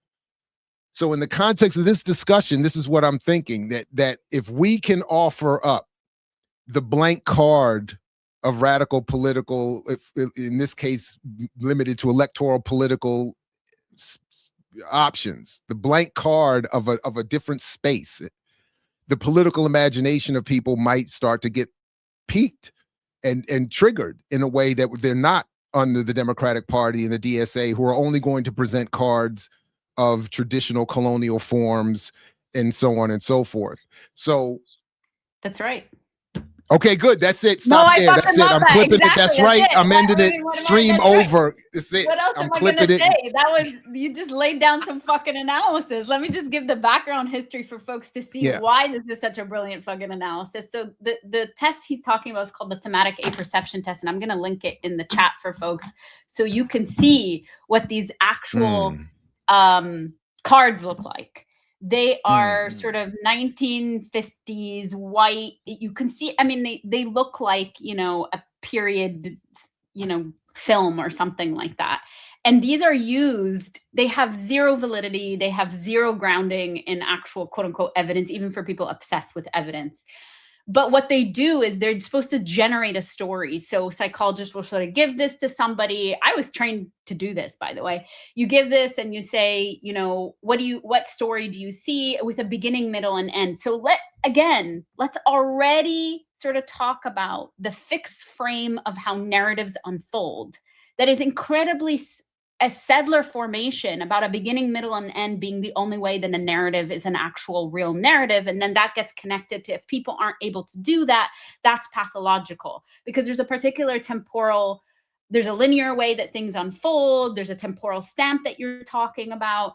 The idea is that these are neutral photos, which anybody looking at these cards, there's nothing neutral about them. They're completely ensconced in the particular social order of things, and that they will project onto them. So they'll tell a story. There's no fixed story around this. One of the cards, there's like 50 plus cards. One of them is a blank card. The amazing thing about the Fanon article you're talking about is that when he was giving these to Muslim women in the hospitals that he was at, they would look at these and tell him, you are asking me to do something that is in God's will. It's written. I can't predict the future. What are you talking? You keep asking me what the ending is. You're telling me to predict the future. That's against my values. In any other situation, this would be read as a pathological concreteness where people aren't able to metabolize or mobilize an imagination. That's how it's read. When the blank card comes up, all of a sudden you see this quote unquote lack of capacity open up entire. There's no lack of fucking capacity for imagination. There's a way in which when you take away the parameters that you are insisting on, and this is what I mean about a coercive relational demand that is meant to be unspoken, those cards and you asking people to project onto them with a fixed premise of what they mean pathologically, psychologically, relationally, culturally, politically, but you don't say that. And then you localize the pathology in somebody if they break free of that, if they don't have an ending or a beginning or an end, or they forget the affect or the emotions involved in these cards. That's what's amazing about what you're saying, is like, what would it mean for us to reject the premise entirely, break free of the fixed and foreclosures that these systems present to us? And the blank card being precisely what we've been taught is that knowing and sort of leaning into and giving ourselves up to the fact that things will emerge when we divest from the fixed nature of these structures that are never neutral. I don't care how fucking leftist or reformist they are, they're never neutral. They are asking something of us, and they fundamentally are asking also for us to disidentify from other things. There's a political wager involved. You don't get to be part of the DSA and just be like, oh, and then I'm fully about abolishing the United States as well. No, you're making a fucking political wager. And that political wager is one of stabilization. But if you have a blank card, all that shit's out the window. Then it is on us also to then be like, we have to continuously work and struggle for what emerges out of that blank card. But at least if nothing else, it determines the capacity and the capaciousness of what might be there rather than the sort of frame that pretends it's not a frame. This is the whole thing about the fucking fourth. It's like based on innocence. That's the entire thing of this entire colonial project is it relies on innocence. And that's why your analysis is brilliant. The end. Again, Look, show's over. Let's wrap. You're about to clip that too. Oh, that's getting clipped. And it's going to end right there when you was right. Y'all see why I invited myself? Y'all see why I had to be here? No, but thank you for that. That was and I put the link to the cards. Oh yeah, let me pull this up real quick. Yeah. Because I haven't seen these either. Oh right, wow. I'm gonna drop it in our chat. So there you go. Can you believe they think this is neutral? This is not political. Wow. This shit. This is what they're asking for. And all of them have latent meaning too, by the way. I was actually trained in this shit. Oh, right. You're asking Muslim women about this right here. I love this, right? With the crosses in the cemetery. That's perfect. Beginning, middle, and end. Oh, wow. Wow. Exactly. And then they're supposed to, okay. And then you're supposed to come up with a story. Yes. But of course, that makes sense because they're saying, but it's God's will. Like, I don't know. It's the story. And that's like, the blank card. You see, well, they didn't. I think that last. This last one is meant to be. They don't even. I guess so, or they don't even show the blank card, which is like. Oh wow, wow! That's deep. Thank you for sharing that. Yeah, that's what's up. But this is so important. Like this understanding of how even when you look at something and you think it's giving you some room to like think about things or imagine things, that people always have to be reminded that everything you're given is still within the constraints of what the system allows, right? And so when we have these conversations and people get mad because, how we not holding Boots Riley down and, like all these things, like this lack of understanding of how constrained we actually are, because everything that is provided via a system that wants us to remain constrained. And so it just never, I don't know, this is another part of like, how do we engage in these conversations so people understand how truly like limited they are, because they are living within a system that wants them to remain limited. So everything is always with that box around you. And, it's funny because Lara, when you were in New Jersey, somebody asked about the intentional use of the word liberation versus freedom. And we talked about it for a little bit, and you had said like, I hadn't really thought it, which I hadn't actually thought of it either. But the other day I was walking with my son, and they've got these effing flags, these 250 years of freedom, right? To which like, I'm still trying to understand who's been free for 250 years, but okay, cool. Like we'll leave that where it is. But it occurred to me as I was really thinking this through, that the reason I don't like the word freedom is because I feel like freedom is something that someone else gives you. And if you have to wait for someone else to give it to you, then it's not actually freedom, right? Like they can always take it away. This is why all these rules and regulations, when people, things go through SCOTUS and the amendments and the Constitution and all these things, like people always have to be remembered that whenever someone gives you something, right, that means they have the ability to also take that thing away from you. And so the word liberation, as I started to really think about it, is something that you take for yourself. Like you liberate yourself, right? You go in with liberation being your precondition. You demand liberation. You know what I mean? Like no one can give you liberation, but they can give you freedom. Which is the thing, like, that's the thing about it that I started to think about, like, could this be why I don't like the word freedom? Because I always feel like when something is free, it's attached to someone else giving you the ability to do whatever thing they're saying they're giving to you for free. So this just what you all just said just made me think of that. So I just wanted to make sure I said it out loud before I forgot. But go ahead, Jay. Oh, just no, I agree with the point. I mean, there's a lot of good work around, the limits of emancipation as a framework too, and like, but the freedom discourse. We had a conversation with Madis Azarmandi recently, and she is a peace studies scholar, right? And she connected in that discussion the discourse around freedom as arising through the Cold War, essentially. And so the freedom, she made an interesting point of that, both peace, well, no, it's peace, but freedom is a parasitic word. Like, so it has to attach itself to something, right? Freedom from what? Right? You can't, there is no freedom without what you are, whatever condition it's attached to. But around the height of the peace movement in the mid of the 20th century was communist, right? It was a peace movement that also supported decolonization, right? But it supported, it was it was against the Korean War, right? Which is an imperialist war of aggression. Would be against the Vietnam War, again, imperialist war of aggression, right?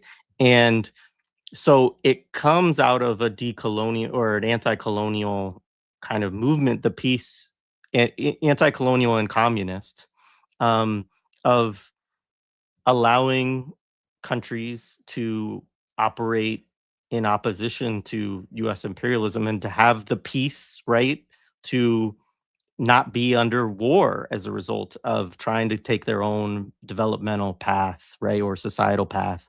And freedom gets attached to it deliberately by the United States and its think tanks, right, to then shift it to say that, I think it's theirs as a peace.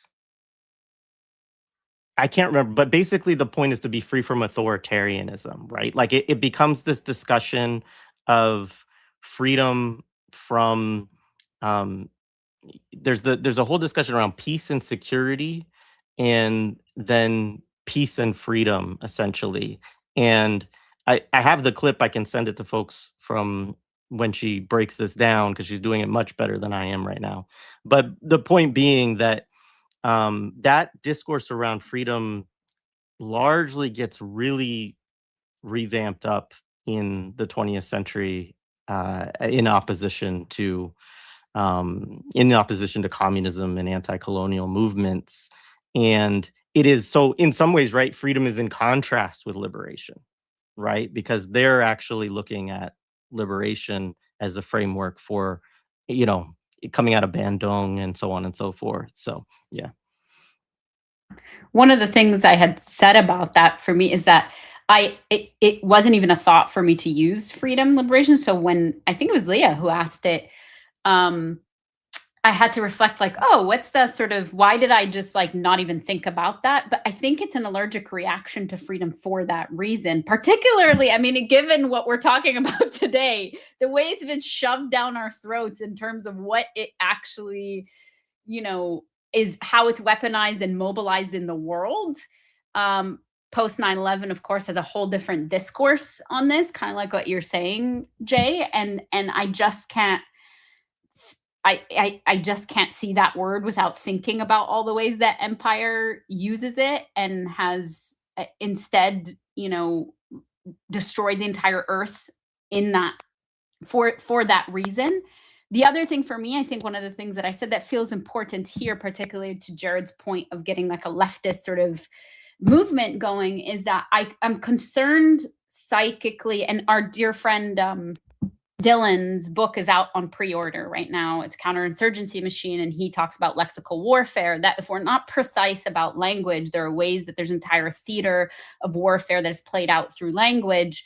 And for me, when I had the opportunity to think this through, which matched maybe why I was using it, is that liberation feels like a constant struggle, whereas freedom might be misinterpreted as we arrive here and then that's it. And whether or not people actually do that, I think there are ways in which we get captured in that idea of, oh, this is the thing we're vying for. Let's arrive there, which was precisely the whole fucking counterinsurgency of Obama or Mamdani or anything like that. Like, now we got the thing. We're here, despite people saying, we'll keep challenging them to stay true to their promises. It's just like, no, it's a siphon of energy. It takes your energies away and it makes you feel good and stabilizes you for a moment, which I know the world feels destabilizing, and that's why people go to it, but that's why we have to pay attention to how these are counterinsurgent projects, because they're an escape latch for all the energies that could be used to continue struggling. So I think that's another angle or texture. I mean, if we go with what they're selling, we've already got our freedom and we've had it for 250 years. And so we've already reached the end point. So I guess we can all just shut the channel down. Yeah, we're only here to celebrate. I don't know what you're talking about. We could go barbecue something and you know, go enjoy the noise, you know, because there's you know, it's funny because before conversations about definitions would kind of annoy me, until you add like the spin of like, wait, no, this is like psychological warfare. The way that they're constructing questions and then choosing the exact words is is not by accident. It's on purpose. And I was just really enjoying your discussion of Ghassan Kanafani's interview and how he pushed back on every formation of the question. And it comes off like, I'm sure some people may come off like he's being petty or, you know, just difficult or whatnot, but it's like, no. He's combating the attempt to construct reality and boundaries, right? Which I appreciate. Me and Dr. Ball talked about my appearance on Jubilee and how frustrated I was that I missed certain things, right? Because of that, because exactly what you break down, Lara, about the importance of like, wait, why are you asking what you're asking? And why are you formulating the question with those specific words? And what is your goal and purpose and intent? Not only to the person you're discussing or having a discussion with, but the audience tuning in, right? So like, for example, for freedom, liberation, I had never heard anyone else use this.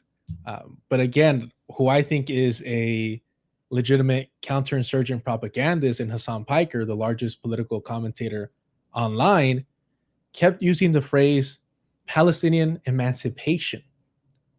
And I'm like, who uses emancipation? Like, we're talking about liberation. Like, why is the most prominent individual for young people using this kind of watered down language?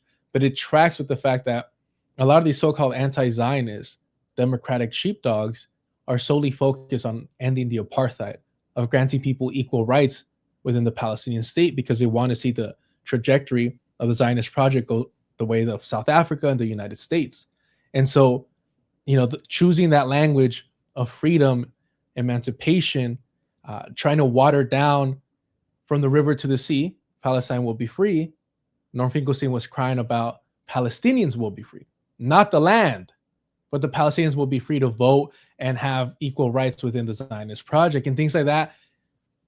When Lada talks about, you know, some of your patients feeling like they're crazy, like that's the way I was feeling, because I kept hearing like these words and I'm like, why are they saying that? There has to be a reason. Are these people getting together and agreeing to push a collective narrative? Or is it kind of osmosis? Is it just the liberal brain rot? What is it that they're all pitching the same bullshit? I mean, I brought up Brad Lanner earlier as a joke, but I was covering how this liberal political commentator, who I thought people were joking because how he looked, but he legit played the lead white boy in The Offspring's Pretty Fly for a White Guy. Right. And now he's a political commentator. I thought people were joking but he literally, it's him. Right. And so that was preposterous. But he was laughing at the fact that you had, you know, these so-called leftists who have this show called Leftist Mafia.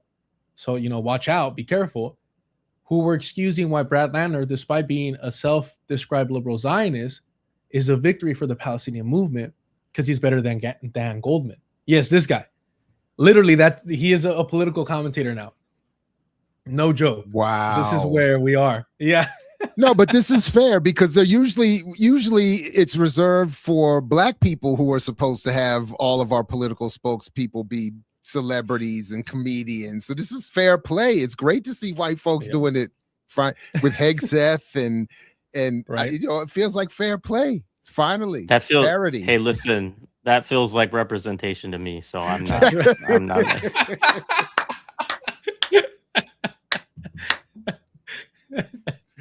Exactly. That's perfect. Oh my God. But even liberals are seeing the charade, the facade, the performance that Rad Libs are playing up and claiming, you know, Palestinian solidarity and claiming anti-Zionism, and they'll call Zionists fascists. They'll call them Nazis. They'll call them, you know, white supremacists. They'll call them everything and still find excuses to align with them. And it's all in manipulating language. And so, like, it might seem at times like you're just being obnoxious, right? And petty and difficult to work with, but it's what they normalize is so effective, and it's all in the language. So that's why from now on, I'll say football and not soccer, just to recognize the significance of that.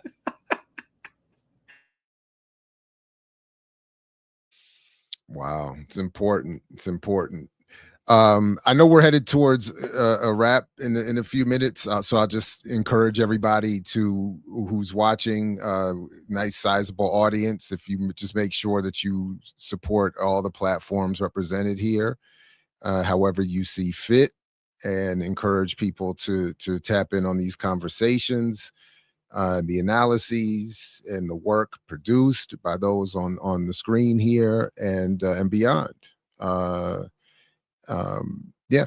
Anybody? So do we yeah, want to ahead, bring some levity? Because so we got some really funny clips from Jared. Mine were not funny, and I was actually really irritated with the ABC coverage thing that I shared on our little in our email. Although that's your people, Jared, because that was straight out of Maryland. But I do at least think we should enjoy some of the things that are coming out. So Jay had sent a couple of clips, and they're on the run sheet. Jared, I think is Jay's Funnies is the road that I called it. right, but give me 1 second. I feel like we've been deep enough that we can We've been going hard. We can close out with doing some stuff that at least people can really enjoy. Some of the stuff coming out of this celebration, because Lord, I think we need to make fun of it. We need to go hard and bully. Actually, I don't the see United it on States. here. Always are bully you on the the right United run States. sheet? Are you on the Zoho run sheet? Oh, there Here, it I is. can There. drop. Yeah, I got it. I There it got is. it. Okay. I got it. I got it. I got it. Huh? All right. Oh wow. Oh, I did. I saw this one. Hold on. Let me get this here. I saw this one here. All right. Hold on. Here we go. Yes. So, are we setting this up with anything, or we just? This is just the freedom stage again. Freedom. Here we go. Trump's With the freedom Trump's fries. Freedom 250. First of all, there's also like no audience to any of this stuff. Like nobody. Yeah, that is. Well, I think it's a rehearsal, though. I think it's a rehearsal. That's why. No. But at the whole thing, I mean, they've been Yeah. showing clips of the attendant. Nobody's been at this thing, and then they claimed it's too yesterday. damn hot outside. It's hot, and Republicans also hate fucking DC and Philly and New York. Like they're not. They're not trying to these go cities. there. They're not going anywhere.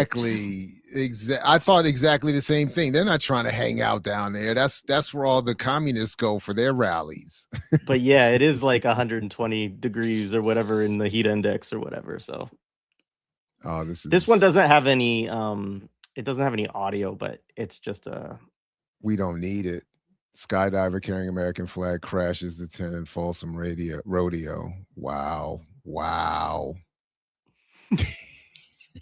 I had to ask whether that was AI, but it is actually something that it did No, really happen. and so the clip that I watched this morning, it was playing.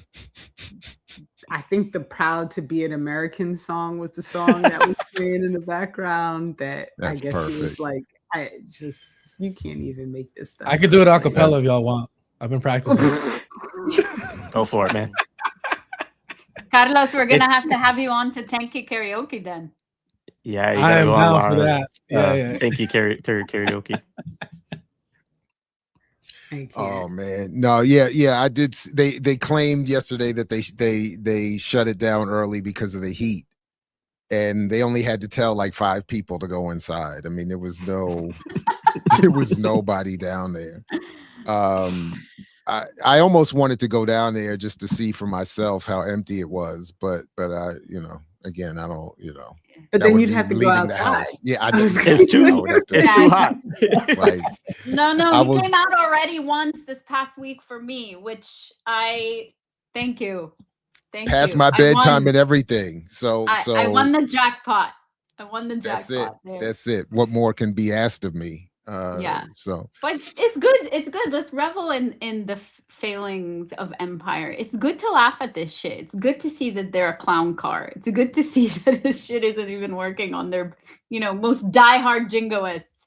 Except here I did see somebody with a pilgrim hat on and with American flags all around it. So well, given the specific location, Lara, which I won't reveal, but Lara is in a place that proudly calls itself colonial. Let's just say that. Lives truly in the belly of the beast. Keeps me honest every single fucking day. All right. So the last thing is, has everyone seen? Because I didn't drop this in our email because I found it literally as I was doing something else, and I was like, they really have a whole setup for this. Has anyone seen the 250 website that they built? So did I put it? I might have put it. Hold on, let me make sure it's on the run sheet, Jared, so I'm not lying to you. Yes. So the line that is USA, because I always like to be funny on our run sheet. So there's actually like a 250 website that's been set up so that you can, you can watch everything live and figure out where you're going to go to participate in your USA block party. But what I found, right. And this is an organization, by the way. I mean, like, he and his people are making money off of this. Like, this is not like this. Yeah. Money. Like, this is just another straight grift from the White House. Yeah. So this whole thing, right? They have this whole, you can volunteer, but you can also give money. And if you scroll down to the bottom, it shows all of, I don't know if these are organizations that your money is going to support or if they're people who have given, but just looking at the list of the companies, right? So these are the founding sponsors for your freedom, everybody. If that's not the United States, I don't know what is. I mean, you couldn't make this stuff up. You have companies that are literally poisoning the population. You have companies that don't pay people. You have companies that are like all the things that we should not want anything at all to deal with. Like, it's absurd. It's absurd. And I just can't even. Oh, look at that there. You go. That's your boy. Look at that there. That's your boy. Goodness gracious. He can't help but oh my God, that dude is just, please, everybody, if you haven't, go see Brokish, where John Hope Bryant is exposed as a complete the black version of what happened when dude dipped out on Breonna Joy Gray, because he was like, I gotta go. I gotta go. You two females can't get your thoughts to whatever he would say. Like, you two You two females don't have your intelligence levels high enough on financial literacy for me to keep staying here. I gotta leave. Yeah, that's perfect. Oh my goodness. I did see a CoffeeZilla video the other day where he showed how somehow Trump is managing to profit from a stock market and from a crypto industry that's collapsing. Oh yeah. Is it ProPublica that just released that report that his companies have like it's like $2 billion or something like that they've made since he just came back in office, like not just this last time, but specific to the crypto market, they're showing like the whole market is collapsing, and yet he is his crypto whatever has gone up. And CoffeeZilla was asking, like, unless you're a trade exchange who make money off of every trade, how could that be? Unless, I'm not saying there's something untoward happening, but how could that possibly be? So yeah, it's this open grift, and that's why, as we were saying earlier, we have to just bite the bullet and support the DSA in the next election. Yeah, exactly. Yeah. We cannot go through another round of. It's interesting that like Donald Trump has been painted as like this unique crook in the White House, and he's being very blatant with it. But again, shout out to Black Agenda Report and Margaret Kimberly. But she was highlighting how when George Washington was, I forget, I guess in DC or in DC, that they had a 6-month essentially status for enslaved people to be able to request their freedom, right? And so George Washington was rotating his slaves from like Virginia to DC before the 6 months. And he documented this, and he was communicating with, other slave owners about, I got to trick and deceive my slaves and the broader public about this and why I'm doing it. So this is a tradition. This has always been the case. U.S. to the core. Mm-hmm. I think it was probably Philly, actually, or the Philly area. Philly? Okay. Yeah, I think so. It's the East Coast. It's all the same to me. But yeah. Well, salute to his to his mother, right? Mary, right? The Ball family and the Ball plantation. Salute. Appreciate that. And always nice to have a connection to George Washington. Oh, wait, wrong one. See, Dre always sending stuff and then got me all thrown off. Wait, where'd it go? I just want to point this out because I actually said this. Store. Wow. After Carlos called us out, I was like, oof. But I don't, so just so everyone knows, I don't know Nick. And so I would love to be engaged in any conversation. We could get Nick on. Yeah. You all know and I know Nick at least a little bit. Nick has been on the platform before, but that's funny. No, and shout out to Red Nation. I mean, they've been doing a lot of really good stuff. Oh man. Yes. I've been follow their work, subscribe. Yep. The Pretendian joints were my favorite. I'm about to and I went back and even recently watched, because I use it in my classes. I watched their whole Avatar series of discussions too. But yeah. Salute to that whole crew. But yeah, we could do that. We could, because we have to. We be better in our representation.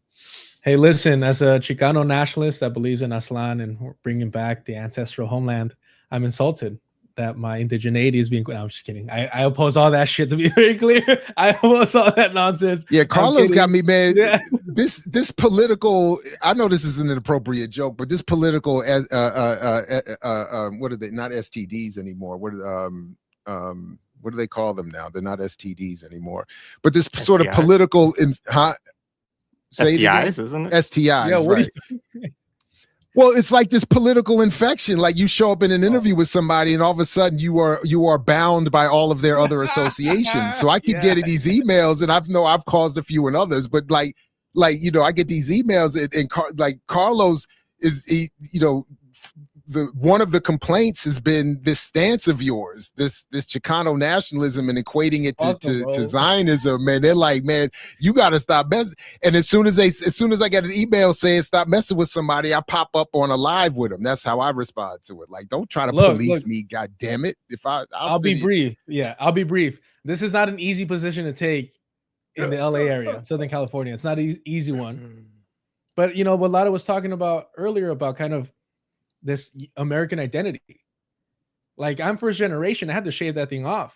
You know, I remember being told not to speak Spanish and all this stuff in Southern California, right? I was literally in like a Mexican grocery store and my family got harassed for speaking Spanish.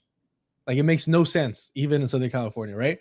And so don't get me wrong, when you abandon the American identity, the easiest thing to latch onto is Chicanismo and to embrace this whole concept of Aztlán. And the minute that you take a brief moment to look into Mexican history and New Spain and the Spanish colonization, and you realize, wait a minute, there's indigenous people living there that doesn't belong to the Chicano's ancestor because the Aztec came from the north and whatever bullshit. And you actually like listen to indigenous people there that have been erased, the so-called Indio Bravos, that were never ceased going at it with the Spanish. They never stopped fighting the Spanish. They never stopped fighting, you know, the English. And to erase them or to lay claim to their land in any fucking way is fucking Zionist. You don't get a fucking pass. So I've dealt with this. I've squared up with who's, especially OGs. I think that they're like, that they were revolutionaries, that they were the fucking reincarnation of Che. I can't stand these fucking people. I've been in organizations that have been harassed by them. So I'm cool with it. And I knew you were going to, anyone, look, I'm flattered. But at the end of the day, if you're claiming land that isn't yours, you're a fucking colonizer. I don't give a shit what color your skin is. It's that simple. All I said was send me the literature. People. Fuck the fourth. Yeah, fuck the fourth. Send the literature. Yeah, that's it. Right on. No, thank you all very much. This was a great idea. We should do this more often. This was dope. Listen, all shout out to Lada. This was all, you know, I take credit whenever I earn it, but this was definitely Lada's idea. And I appreciate that, you know, when you thought of it, that you thought of us and sharing the time. I could not think of a better way to manage these last 2 hours than to be joined by all of you. And this has been great. And I'm sure the comment section is going to be hysterical at some point. We did get some love, Jared. I just want to make sure we don't forget. So Guillermo Munez, thank you. Guillermo. What an handsome, awesome panel. All the love. Thank you so much. More another $1.99. Thank you for that. Hershey, speaking of Obama and neutering, he was called in, I believe, to calm athletes down anytime it appeared they were getting too revolutionary. Absolutely, because it is he that made the call when the NBA had the audacity to even consider doing something. So, you know, there we go. And speaking of language, they kept trying to call it a boycott and not use the word strike. I remember that vividly. They didn't want to do that. So, Yep. Dork, thank you for the $4.99. Thanks for being a bright spot today and every day. And then I don't know what this means, this little symbol here. I don't know what that is. Does anybody know what that is? But you'll find out. Standing ovation for Lada. In a few days, I guess we'll know exactly what that means. So what that is. 500 something. So, yeah, and then you know, is that not yet? I just want to make a comment on that the U.S. empire, like all other empires, is temporary, but Wu-Tang is forever. Hey, that's the way to end. Always. That's the way to end. I appreciate y'all. All right, peace, everybody. Wu-Tang forever. Black Liberation Media is a collective of Black and African organizers, journalists, academics, and media personalities serving Black and African masses seeking to further grow in their understanding of themselves, their histories, and the African world through entertainment and news. Please continue to like, subscribe, and donate to the channel so we can further serve you and liberate our people. You can also go to blkliberationmedia.org, get some merchandise, and also become a Patreon member and a member from the YouTube. Please do what you can, share, and show your love. as we will show ours for you. Black Liberation Media.